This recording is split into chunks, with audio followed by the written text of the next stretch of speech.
మిథునం వారి కనుక చూసుకున్నట్లయితే మీకు భాగ్యస్థానంలో పంచగ్రహ కూటమి ఏర్పడుతూ మనకి దాదాపుగా 17వ తేదీ నుంచి అదే రోజు మనకి గ్రహణం ఏర్పడుతుంది, అమావాస్య కూడా ఉంటుంది. కాబట్టి మీకు ఎటువంటి విషయాల్లో మంచి జరగనుంది, ఏ విషయాల పట్ల జాగ్రత్తగా ఉండాలి, ఏ దేవతారాధన చేసుకోవాలి అనేటువంటి అంశాలు చెప్తుంది నేనైనప్పటికీ చెప్పిస్తుంది సాక్షాత్ లలిత అమ్మవారిగా భావిస్తూ అమ్మవారి అనుగ్రహం మీకు కూడా మీకు పరిపూర్ణంగా కలగాలని మనస్ఫూర్తి కోరుకుంటూ, ఇక్కడ ఎప్పుడైతే భాగ్యంలో అధిక గ్రహాలు ఏర్పడుతున్నాయో కొంచెం బ్యాంక్ ట్రాన్సాక్షన్స్ విషయంలో కొంచెం జాగ్రత్తగా ఉండాలి. తండ్రి గారి ఆరోగ్య విషయంలో కొంచెం జాగ్రత్త తీసుకోండి.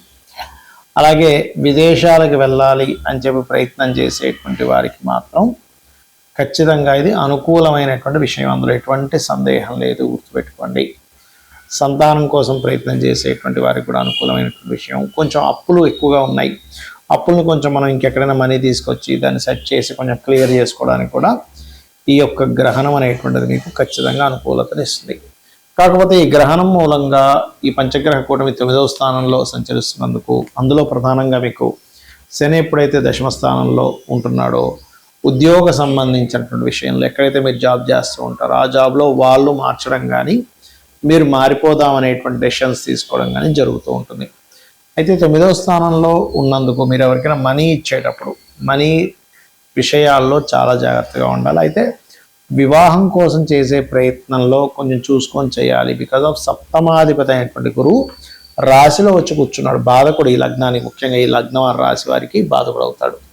కాబట్టి సెకండ్ మ్యారేజ్ కోసం చేసే ప్రయత్నాలు మాత్రం విదేశీ సంబంధాలు కుదురుతాయి, దట్ ఈస్ డిఫరెంట్ కేస్. కానీ మొదటి వివాహ సంబంధించినటువంటి విషయంలో ఈ యొక్క గ్రహణం నుంచి 40 రోజుల పాటు తీసుకునేటువంటి నిర్ణయాల విషయంలో ఖచ్చితంగా జాగ్రత్త వహించాలి. ఇది ప్రధానంగా మీరు గుర్తుపెట్టుకోవాల్సినటువంటి అంశం. ఇక మీరు నిత్యము చేయవలసినటువంటి దేవతారాధన ఏమిటి అని చెప్పి చూసుకున్నట్లయితే ప్రధానంగా మీరు ఇక్కడ లలిత అమ్మవారి యొక్క స్తోత్ర పఠనం చేయండి. మరియు అదేవిధంగా నవగ్రహాల్లో రాహువు, కేతువు, రవి, శుక్రుడు, కుజుడు ఈ గ్రహాల దగ్గర దీపారాధన చేయండి. దీనివల్ల ఏంటంటే పంచగ్రహ కూటమి యొక్క ఎఫెక్టు, గ్రహణం యొక్క ఎఫెక్టు, అమావాస్య ఎఫెక్ట్ కూడా మీ మీద పడకుండా ఉంటుంది. అయితే ఇక్కడ ఈ గ్రహణము 17వ తేదీ పడుతుంది. 17, 19 తేదీలు మనకి లాస్ట్ టైం అమావాస్య వచ్చినప్పుడు, ఎందుకంటే అమావాస్య రోజు గ్రహణం మనం ఒకటి చెప్పుకున్నాం, అందరికీ కూడా ఫ్రీగా ఒక హోమం అది చేయించాం, గుర్తుంది, మీ అందరికీ గుర్తే ఉంటుంది, చండీ హోమం. అయితే ఈసారి మనం అప్పుడే అనౌన్స్ చేశాము, నెక్స్ట్ మంత్ అమావాస్యకి పుణ్యక్షేత్రంలోని కామాఖ్యలో మనకి అక్కడ 3 రోజుల పాటు హోమం ఉంటుంది. గణపతికి సంబంధించింది, నవగ్రహాలకు సంబంధించింది, చండీకి సంబంధించింది. ఈ హోమానికి సంబంధించినటువంటి పూర్తి వివరాలు మీకు కావాలి అని అనుకుంటే కింద ఇచ్చినటువంటి నెంబర్కి మీరు సంప్రదించండి. అది ఎలాగా 3 రోజులు అయితే ఎలా ఉంటుంది, 1 రోజుకి అయితే ఎలా ఉంటుంది, దానికి ఏమేమి పంపిస్తారు, ఎవ్రీథింగ్ మీకు ఉంటుంది. మీ గోత్రనామాలు పంపిస్తూ ఆ వివరాలు మీరు తెలుసుకోవచ్చు. అయితే ఈ గ్రహణం అసలు ఇంతకీ ఎక్కడ పడుతుంది అని చెప్పి చూసుకున్నట్లయితే ఇక్కడ మనకి ఇండియాలో ఉందా లేదా, ఇండియాలో లేనప్పటికీ మనం ఎటువంటి జాగ్రత్తలు తీసుకోవాలి, ఈ విషయాలు కనుక మనం చూసుకున్నట్లయితే అసలు ఫస్ట్ ఎక్కడ ఉంది ఈ గ్రహణం అని చెప్పి చూసుకున్నట్లయితే అంటార్క్టికాలో ఉంటుందండి, సౌత్ అమెరికా, అదేవిధంగా అర్జెంటీనా, సౌత్ ఆఫ్రికా ఈ దేశాల్లో ఉంటుంది, ఇండియాలో ఉండదు, గుర్తుపెట్టుకోండి. అలాగే ఈ గ్రహణ సంబంధించినటువంటి విషయంలో పర్టికులర్గా ఇక్కడ చాలామందికి సందేహం కలుగుతుంది, ఏమండి మరి ఆ సమయంలో మనం ఇక్కడ ఏదైనా ఇప్పుడు గర్భవతులు ఉంటారు, గర్భవతులు ఏదైనా జాగ్రత్తలు తీసుకోవాలి ఏంటని. ఇక్కడ గ్రహణం లేనప్పుడు దాని గురించి టెన్షన్ ఏం పడక్కర్లేదు. కాకపోతే ఎంతైనా సరే ఖగోళంలో జరుగుతుంది కాబట్టి మీ రాశి వారికి ఎటువంటి జాగ్రత్తలు తీసుకోవాలి నేను ఏదైతే చెప్పానో ఆ యొక్క విషయంలో జాగ్రత్త పడుతూ ఉండాలి. కాకపోతే ఈ గ్రహణంతో కూడినటువంటి పంచగ్రహ కూటం వల్ల మనం చూస్తూనే ఉన్నాం, ధరల పెంపు కానివ్వండి, బంగారం, వెండి, మనం ఆల్రెడీ 4-5 నెలల క్రితమే మనం దీని గురించి ప్రిడిక్ట్ చేసాం, ఆ రేట్లు ఎట్లా పెరుగుతున్నాయి చూస్తున్నాం. కొన్ని వింతలు జరుగుతాయి అనుకున్నాం, అది కూడా ఇంత గోల్డ్ రేటు, సిల్వర్ రేట్ ఇంత పెరగడం కూడా ఒక వింతే. యుద్ధ సంబంధించిన వైఖరి, దేశాలు విపరీతమైనటువంటి గొడవలు అవ్వడము, మరియు ఈ ఎప్పుడైతే వాయువులో ఒక రకమైనటువంటి వైరస్ అనుకోండి, ఒక రకమైనటువంటి ధూళి అనుకోండి, అంటే వాయు సంబంధంగా అగ్ని సంబంధంగా వచ్చేటువంటి ప్రమాదాలు, ఇవన్నీ కూడా గ్రహ కూటమి వల్ల. ఎందుకంటే మనకి ఎప్పుడు కూడా 3 సార్లు ఒకే సంవత్సరంలో 3 సార్లు రావడం అనేటువంటి జరగలేదు. 3 సార్లు పంచగ్రహ కూటమి, 3 సార్లు చతుర్గ్రహ కూటమి, గుర్తుపెట్టుకోండి. అందుకే మనం లాస్ట్ టైం కూడా అందరికీ ఫ్రీగా ఈ చండీ హోమం అది చేయించాం. ఎందుకంటే ఎవరైనా సరే గోత్రనామాలు చదివించి వాళ్ళకి మంచి జరగాలని. కాకపోతే కొంచెం ఇది క్షేత్రస్థాయిలో అక్కడికి వెళ్ళి చేయడము, అక్కడ 3 రోజుల కార్యక్రమం కాబట్టి దానికంటూ కొంచెం ఎక్కువ వెచ్చించవలసి వస్తుంది కాబట్టి దానికంటూ ఒక ఛార్జెస్ పెడుతున్నాము. అయితే మీరు సొంతంగా మీ ఇంట్లోనే చేసుకోవాలంటే కూడా చేసుకోవచ్చు, అందులో ఎటువంటి సందేహం లేదు. మరి చేసుకోలేని స్థితిలో ఉన్నామండి అన్నప్పుడు ఆ సమయంలో, గ్రహణ సమయంలో ఉదయం 9:30 ప్రాంతం నుంచి మధ్యాహ్నం ప్రాంతం వరకు ఉంది. మన ఇండియాలో లేదు, బయట ప్రాంతాల్లో. అయితే ఆ గ్రహణం రోజు 17వ తేదీ మీరు ఎటువంటి సాధన చేస్తే మంచిది? ముఖ్యంగా రాహుగ్రస్త గ్రహణం కాబట్టి దుర్గాదేవి యొక్క ఆరాధన ఎక్కువగా చేయండి. అంటే దుర్గా అష్టోత్తరం చదువుకోవడము, లేదా మీ యొక్క గురువుల దగ్గర పొందినటువంటి మంత్రాన్ని ఏదైనా చేసుకోవడము, లేదా శ్రీమాత్రే నమః, ఓం నమో నారాయణాయ, ఓం దుమ్ దుర్గాయ నమః, ఓం మహాగణాధిపతే నమః, ఇలా కూడా చేసుకోవచ్చు. మరి గ్రహణం తదుపరి రోజు ఫలానా ఏ రాశి వారికి అయితే మరీ ఇబ్బంది ఉందో వాళ్ళు దానం కూడా ఇవ్వవచ్చు. ఇక్కడ లేదు కాబట్టి పెద్ద ఇబ్బంది ఏం లేదు. ఏ దేశాల్లో ఏర్పడుతుందో అక్కడ ఎటువంటి దానాలు ఇవ్వాలి ఏమిటి అని చెప్పి చూసుకున్నట్లయితే ప్రధానంగా ఇక్కడ మీరు రవిచంద్ర ప్రతిమలు, సర్ప సంబంధించిన ఆకారంలో ఉండేటువంటివి, అవి ఏ మెటల్ అయినా ఇవ్వచ్చు, వెండే ఇవ్వాలని లేదు, ఎందుకంటే వెండి రేట్ చాలా పెరిగిపోయింది కాబట్టి. బియ్యము, మినుములు, ఉలవలు, నువ్వులు దానం ఇవ్వాలి.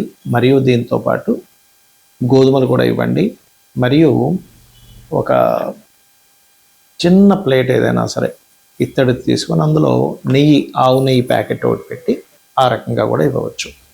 ఈ దానం ఎందుకు ఇస్తాము ఏంటి అంటే, ఎప్పుడైనా సరే నెగటివ్ ఎనర్జీస్ అనేవి గ్రహణ సమయంలో, అమావాస్య సమయాల్లో కానివ్వండి, గ్రహణ సమయంలో కానీ దాని యొక్క నెగటివ్ ఎనర్జీ యొక్క ప్రభావం చాలా ఎక్కువగా ఉంటుంది. కాబట్టి ఆ ప్రభావం తగ్గడం కోసం, మనకి ఎటువంటి నెగటివ్ ఎనర్జీస్ రాకుండా ఉండడం కోసం చేసుకునేటువంటి ప్రక్రియ. కాబట్టి చేయండి, ఖచ్చితంగా మీకు దాని ప్రభావం అనేటువంటిది కనబడుతుంది. ఇక మరొక విషయం ఏంటంటే, ఇక్కడ గమనించినట్లయితే ఈ గ్రహణ సమయంలో ప్రధానంగా మీరు ఎక్కడైతే గ్రహణం ఏర్పడుతుందో, ఇప్పుడు మనం కొన్ని దేశాలు చెప్పుకున్నాం, ఆ దేశాల్లో మాత్రం స్త్రీలు, ముఖ్యంగా గర్భిణీ స్త్రీలు కొంచెం రెస్ట్ తీసుకోమని చెప్తుంది శాస్త్రం. దానికంటే ముందు, అంటే గ్రహణం ఏర్పడే ముందే, అంటే ఎట్లాగో పొద్దున్నప్పుడు ఏర్పడుతుంది కాబట్టి గ్రహణ సమయంలో ఏమీ తినొద్దని చెప్తారు. దీనికి ఏంటంటే వృద్ధులకి సంబంధం లేదు, చిన్నపిల్లలకి, రోగగ్రస్తులకి, వీటికి సంబంధం లేదు. ఆరోగ్యంగా ఉన్నటువంటి వారు మాత్రం ఆ సమయంలో ఎటువంటిది భుజించకపోవడం అనేటువంటిది మంచిది. గ్రహణంతో వస్తున్నటువంటి పంచగ్రహ కూటమి, ఇది ఏ రాశుల వారికి ఉంటుంది, అసలు ఇండియాలో ఉందా లేదా అనేటువంటివి కనుక చూసుకుంటే, ఫస్ట్ ఆఫ్ ఆల్ ఇది కుంభరాశిలో జరుగుతుంది కాబట్టి కుంభం వారు, మీనం వారు, మకరం వారు, మరియు అదేవిధంగా తుల, మిథునం వారికి దీని ఎఫెక్ట్ అనేటువంటిది ఎక్కువగా ఉంటుంది. అయితే ఇది మన ఇండియాలో ఉందా లేదా ఏమిటి అంటే, మన ఇండియాలో లేదు. మరి ఏ దేశాల్లో ఉంది అని చూసుకున్నట్లయితే ఇది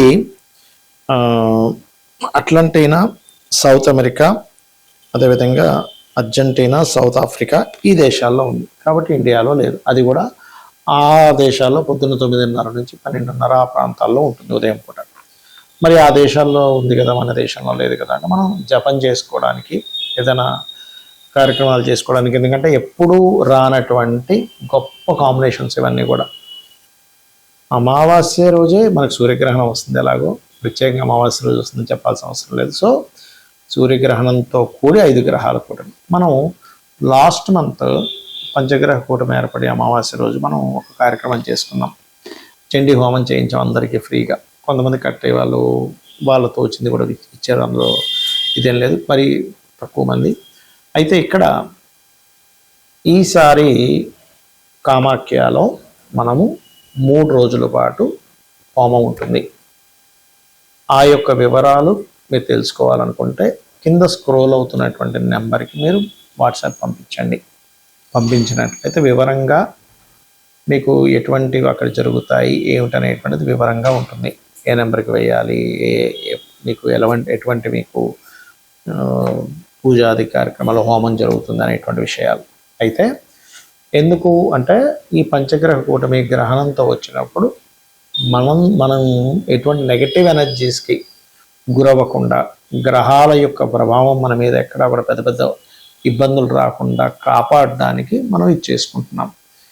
ఇక ఈ యొక్క గ్రహణం మూలంగా, ఈ పంచగ్రహ కూటం మూలంగా కలిగేటువంటి దేశకాల పరిస్థితులు ఎటువంటివంటే మనం ఆల్రెడీ ఎప్పటి నుంచో చెప్తున్నాం. ధరలు, బంగారం, వెండి ధరలు విపరీతంగా పెరుగుతాయి, ఇంకా విపరీతంగా పెరుగుతుంటాయి. షేర్ మార్కెట్ క్లాష్ అవుతుందని చెప్పుకున్నాము. అదేవిధంగా అగ్ని ప్రమాదాలు, వాయు సంబంధించినటువంటివి, జల సంబంధించినవి అని ఇవన్నీ కూడా జరుగుతుంటాయి. అయితే ఇటువంటి విషయాల్లో ఎక్కడా మనం ఇరుక్కోకుండా, ఎక్కడ ఇబ్బంది కలగకుండా ఉండడం కోసమే మనం చేసుకునేటువంటివి. సరే, మీకు అంతగా మీకు మీరుగా అంటే కొన్ని అందరూ ధనం పెట్టలేరు, అందరూ చేయలేరు. అందుకే మనం లాస్ట్ మంత్ ఫ్రీగా అందరికీ చేయించాము.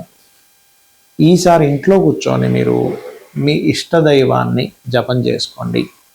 ఆ యొక్క 17వ తేదీ ప్రధానంగా మనకి పూజాది కార్యక్రమాలు మాత్రం వేద పండితులతోని చాలా సిస్టమేటిక్గా చేయడం జరుగుతుంది. 17, 18, 19 తేదీలు. ఇక ఎవరైనా రావాలనుకుంటే డైరెక్ట్ అక్కడికి రావచ్చు కూడా.